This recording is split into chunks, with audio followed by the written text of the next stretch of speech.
देखिए क्वेश्चन ये है, a boy having a mass equal to 40 kilograms standing in an elevator, the force felt by the feet of the boy will be greatest when the elevator. इसमें 4 option दिए हमें, stand इसमें जी की value 9.8 use करनी है, आप 10 use कर लो क्योंकि इसमें कोई न्यूमेरिकल वैल्यू तो निकालनी नहीं है। इसमें ऑप्शन में stand still moves downwards at is constant speed of 4 metre per second, accelerates downward with the 4 metre per second square, accelerates upward with 4 metre per second square. मैं आपको समझा रहा हूँ कहानी क्या है इसके पीछे, ठीक है ना। मैं आपको कॉन्सेप्ट समझा रहा हूँ, इस क्वेश्चन से हट के एक चीज बता रहा हूँ। सपोज ये एलिवेटर है, एलिवेटर मतलब लिफ्ट, ठीक है ना, ये लिफ्ट है। लिफ्ट 2-3 टाइप की होती हैं, जैसे एक तो वो सीढ़ियों वाली होती है, सीढ़ी में चले जाओ जो मॉल्स वगैरह में लगी रहती है, मैं उसकी बात नहीं कर रहा हूँ। मैं बात कर रहा हूँ यहाँ पे ये जो बॉक्स होता है, ठीक है ना, वो दरवाजा खुलेगा, आप अंदर चले गए और वो बॉक्स है वो ऊपर जाएगा। मैं इस वाली लिफ्ट की बात कर रहा हूँ। इस वाली लिफ्ट के अंदर जैसे कि आप मतलब इस लिफ्ट में आपका जो मास है सपोज वो है 40 kg, ठीक है, मान लेते हैं। एक बात बताओ, आपने जो है ना अपने पैरों के नीचे, ध्यान से समझना इस कॉन्सेप्ट को क्योंकि इंपॉर्टेंट है, आपने पैरों के नीचे की वेइंग मशीन रख ली। क्या रख ली आपने? एक वेइंग मशीन रख ली, तो वेट मेजर करेगी आपका।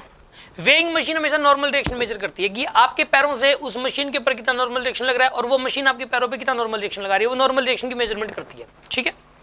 कभी आपके वेट की मेजरमेंट नहीं करती। बाय द वे जब आप खड़े होते हो तो आपका वेट नॉर्मल डायरेक्शन के बराबर ही होता है, mg के बराबर होता है नॉर्मल डायरेक्शन, इसलिए वो नॉर्मल डायरेक्शन बता देती है, ठीक है। लेकिन एक बात बताओ, जब आप उसके अंदर खड़े हो, 40 kg है आपका मास, तो कितना दिखाएगी वो? 400 न्यूटन दिखाएगी। मास कितना बताइए? 40 kg, तो 400 न्यूटन दिखाएगी। वैसे वो न्यूटन में दिखाती है, हम किलो वैसे ही बोल देते हैं। आपका जो मास है अगर वो 70 दिखा रही है ना, आपका नॉर्मली जो मास है 50-60 इतना कुछ होगा, 70 होगा, किसी का 80 हो सकता है। एक बार मान लेते हैं 70 मान लेते हैं, अगर 70 है अगर आपका, तो उस केस के अंदर वो आपका मास वास्तव में 7 kg है, वो 70 न्यूटन है आपका वेट है, वो वेट दिखाती है। अब जो बोलते हैं ना वो गलत बोलते हैं कि भाई ये 70 किलो का है, वो 70 किलो का नहीं होता, वो 70 न्यूटन का है, वो या 70 किलोग्राम वेट बोल लो उसको। वास्तव में उसका मास तो सिर्फ 7 किलो है, सिर्फ 7 किलो है, और 7 किलो मल्टीप्लाई बाय 10 करो 70 न्यूटन हो जाते हैं, ठीक है ना। तो ये गलत बोला जाता है, मतलब ये न्यूटन बोला जाना चाहिए, और मशीनों पे भी किलोग्राम लिखा हुआ नहीं आना चाहिए, न्यूटन लिखा होना चाहिए। किलोग्राम लिख देती हैं कंपनियां, क्योंकि ना तो कोई खरीदेगा ही नहीं उसको, समझ ही नहीं आएगा आम पब्लिक को क्या लिख रखा है, ये एन क्या लिख रखा है। इसलिए कहते हैं भाई जितना जैसे वो समझते हैं वैसा ठीक है फिर, ठीक है ना। वास्तव में कोई कहता है कि मतलब अब जैसे कि मान लो आपका मास कितना है 40, अब जो ये वास्तव में 40 किलो की नहीं है, ये 40 न्यूटन की है वास्तव में, ये है तो वैसे 4 किलो की, आपको पता है, सारी 4 kg की है, 4 kg की है।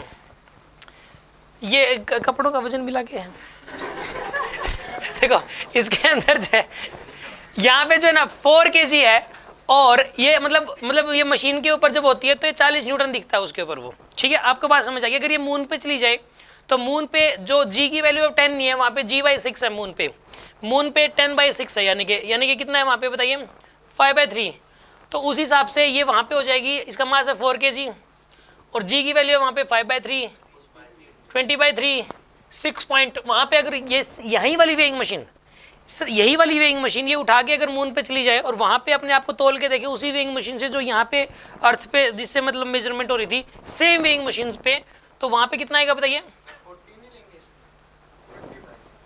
क्या कह रहे हो? 44 ही लेंगे, 14 लेंगे, 4 लेंगे। वेट क्या होता है? m/g होता है वेट। सुनो, वेट क्या होता है? m/g। अर्थ के ऊपर मास के लिए लोगे 4 और जी के लिए लोगे 10, तो हो जाता है 40 न्यूटन। अब मून पे देखो, अब मून की बात कर रहे हैं, अब मून पे mg लगाओगे आप, m की वैल्यू 4, g की वैल्यू 10/6, ठीक है। तो इसको जब आप सोल्व करोगे तो ये बनता है कितना 20/3, तो कितना बनेगा ये 6.6 न्यूटन। वही वाली मशीन 6.6 न्यूटन दिखाएगी, सेम मशीन वहां जाके। समझ में आ रही है बात आपको? और यही वजह होती है कि मून के ऊपर जब आप ऐसे, अगर आप ऐसे ऊपर जंप करोगे तो ज्यादा हाइट तक ऊपर जाते हो। मतलब यहाँ पे आपने ऐसे जंप किया, तो जंप किया, मान लो आप 1 फुट ऊपर तक गए, तो वहाँ पे 6 फुट ऊपर तक जाते हो जंप करने पे, उतना ही एफर्ट करके, क्योंकि वहाँ पे जी नहीं है, जी बहुत कम है, अपोजिंग नहीं होता वहाँ पे ना, चलने में अपने को दिक्कत आएगी, क्योंकि हम चलेंगे तो ऐसे और पैर पता नहीं कहाँ ऐसे उठ जाएंगे एकदम से ऊपर उठ जाएंगे हम लोग, क्योंकि हमें यहाँ के जी के अकॉर्डिंग हैबिट पड़ी हुई चलने की, उछल उछल के चलेंगे, ऐसा हो जाएगा उसके अंदर। और वही अगर जुपिटर पे चले जाओ तो जुपिटर का मास बहुत जाता है, तो वहाँ का जी यहाँ से 16 गुना ज़्यादा है। जुपिटर का जो जी है वो अर्थ से 16 गुना ज़्यादा है। वहाँ पे अगर लोग होंगे तो वो बहुत छोटे छोटे होंगे। अगर मून पे कोई होगा ना तो जी की वैल्यू वहाँ कम है तो लंबे लंबे हो जाएंगे, वहाँ पे हाइट बढ़ जाएगी बहुत ज़्यादा। मतलब अब वहाँ जाते हमारी नहीं बढ़ेगी हाइट, शुरू से जो वहाँ पर है उनकी जो उनका जो हाइट बहुत ज़्यादा होगी उस केस में। और जुपिटर पे अगर हम जाएंगे तो जुपिटर का जी 16 गुना ज़्यादा है, 16 गुना ज़्यादा है। तो ये वहाँ पे पता है कितने किलो की हो जाएगी, एम जी, मास की वैल्यू 4 और जी कितना है यहाँ का 16 गुना ज़्यादा, 160 हो जाएगा वहाँ का जी। 640 न्यूटन, वही वाली वेइंग मशीन 640 न्यूटन दिखाएगी। आ रही है बात समझ में आपको? पैर उठाना मुश्किल हो जाता है ऐसे, पैर नहीं उठ पाता, बड़ा जोर लगता है पैर उठाने में, चला ही नहीं जाएगा वहाँ पे।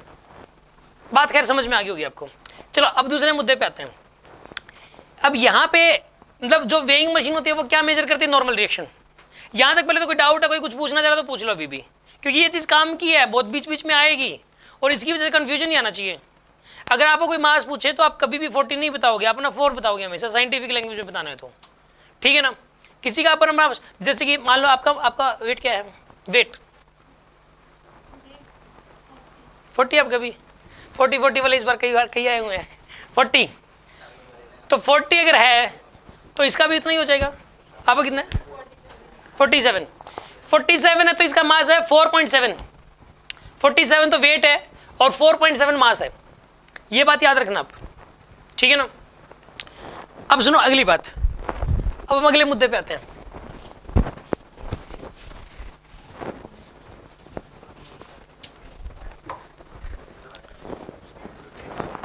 अभी सुनो आप, अगर ये एलिवेटर कांस्टेंट देखो, इसका नॉर्मल रिएक्शन कितना लगेगा, अभी ये रेस्ट में मान लो, रेस्ट में, तो नॉर्मल रिएक्शन कितना लगेगा इसके ऊपर, 40 के बराबर ही लगेगा।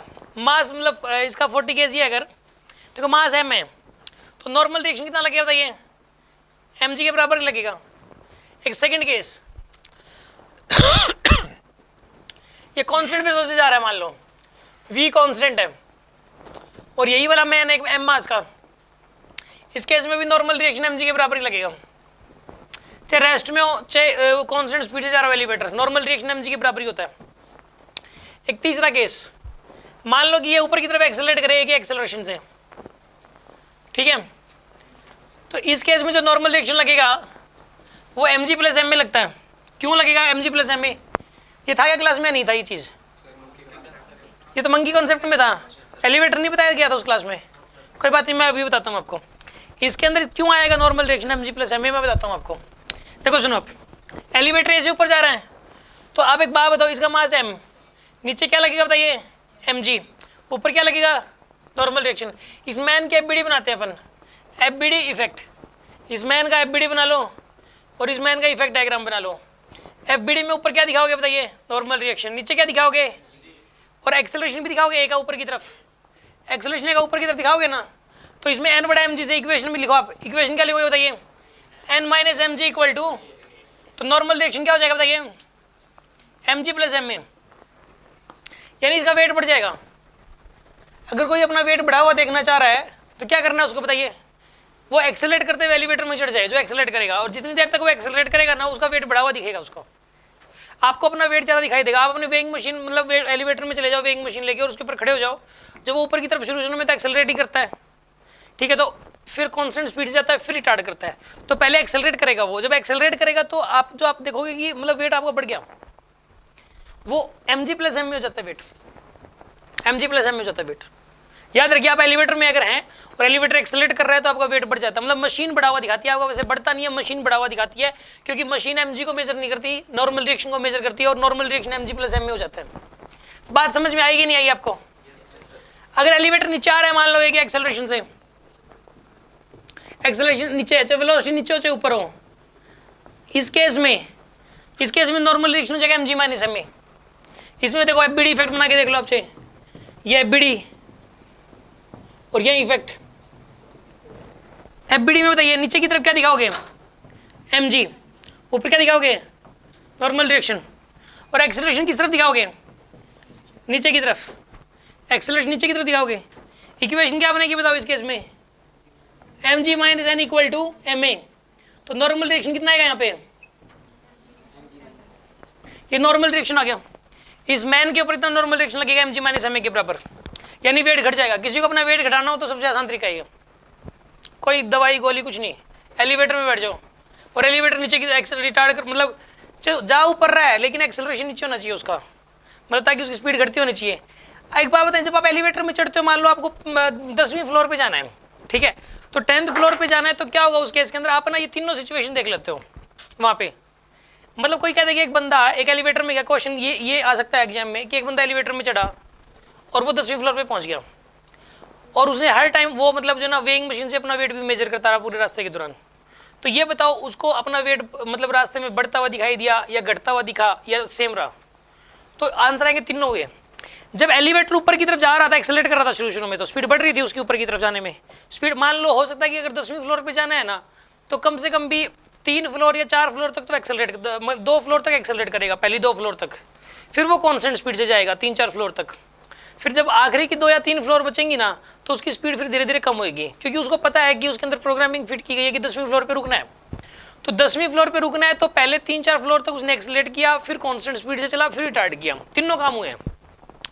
तो जब ऊपर की तरफ एक्सेलरेट किया तो नॉर्मल रिएक्शन हो गया mg प्लस m में, आपका वेट बढ़ गया जी, बढ़ गया ना। और फिर वो कांस्टेंट स्पीड से चला तो वेट रहा उतना ही जितना है mg के बराबर। फिर वो रिटार्ड हुआ, स्पीड घट रही है, मतलब जब भले ही ऊपर जा रहा है लेकिन एक्सेलरेशन तो नीचे है ना, तो उस केस में क्या हुआ, नॉर्मल रिएक्शन हो गया mg माइनस m, यानी आपका वेट घटा हुआ दिखेगा जितना है। आगे बात समझ में आपको? यस, किसी कुछ पूछना तो पूछ लो आप इससे रिलेटेड, पहले तो मैंने जो बताया। गर्विता कोई डाउट? हाँ जी कोई डाउट? इधर वाले कोई डाउट? पीछे वाले भाई लोग? हाँ जी, ओजस क्लियर है यहाँ तक आपको? ठीक है, अब सुनो, अब इस क्वेश्चन पे आते हैं हम। अब ये क्वेश्चन आपसे इजीली हो जाएगा। इस क्वेश्चन में ये लिख रखा है कि एक पर्सन है, वो 40 किलो मास है उसका, 40 किलोग्राम, वेट नहीं है ये 40 400 न्यूटन का बंदा, बहुत भारी है ये। सोचो 400 है इसका वेट, 400 न्यूटन, हैवी वेट है ये बंदा। ये कह रखा है कि इसको अपना जो force felt by the fit of the boy will be greatest when the elevator, कह रहा है कि इसके जो फिट हैं, इसके जो पैर हैं, वो सबसे ज़्यादा बड़ा फोर्स कब फील करेंगे, मतलब जब नॉर्मल रिएक्शन ज़्यादा लगेगा तभी ज़्यादा फोर्स, जब नॉर्मल रिएक्शन ज़्यादा लगेगा तो तभी ज़्यादा वेट फील करेंगे। पहला ऑप्शन है स्टैंड स्टिल, जब वो आराम से, जब वो जो एलिवेटर है वो रुका रहे, जब एलिवेटर रुका हुआ है तो क्या उसके पैर उस टाइम सबसे ज़्यादा फोर्स फील कर रहे हो? नहीं। बी ऑप्शन है moves downward at a constant velocity of 4 metre per second. Constant velocity में तो नॉर्मल रिएक्शन mg के बराबर ही लगता है। ये रहा सेकंड केस, वेलोसिटी से ऊपर की तरफ कांस्टेंट हो चाहे नीचे की तरफ कांस्टेंट हो, नॉर्मल रिएक्शन mg के बराबर ही रहेगा। तो इस टाइम भी उसके फीट मैक्सिमम फोर्स फील नहीं करेंगे, नॉर्मल रिएक्शन मैक्सिमम नहीं लगेगा। तीसरे वाले केस में accelerates downward with an acceleration equal to 4 metre per second square. अगर एक्सेलरेशन नीचे की तरफ है, ये वाला केस है, फिर तो नॉर्मल रिएक्शन कम हो जाएगा। नॉर्मल रिएक्शन क्या हो जाएगा? कम हो जाएगा, वेट कम हो जाएगा उसका, उसके पैर जो है कम फोर्स फील करेंगे। और फोर्थ केस में बोला accelerates upward with an acceleration, जब उसका एक्सेलरेशन ऊपर की तरफ, जब हो, ये वाला केस है, जब एक्सेलरेशन ऊपर की तरफ होता है तो ही उसके फीट सबसे ज्यादा फोर्स फील करेंगे, उसी टाइम नॉर्मल रिएक्शन सबसे ज्यादा होगा, उसी टाइम वेइंग मशीन सबसे ज्यादा रीडिंग शो करेगी, उसी टाइम उसका वेट सबसे ज्यादा होगा। बात समझ में आएगी नहीं आई आपको? हाँ जी, ओजस क्लियर है आपको ये? ओके जी, गुड।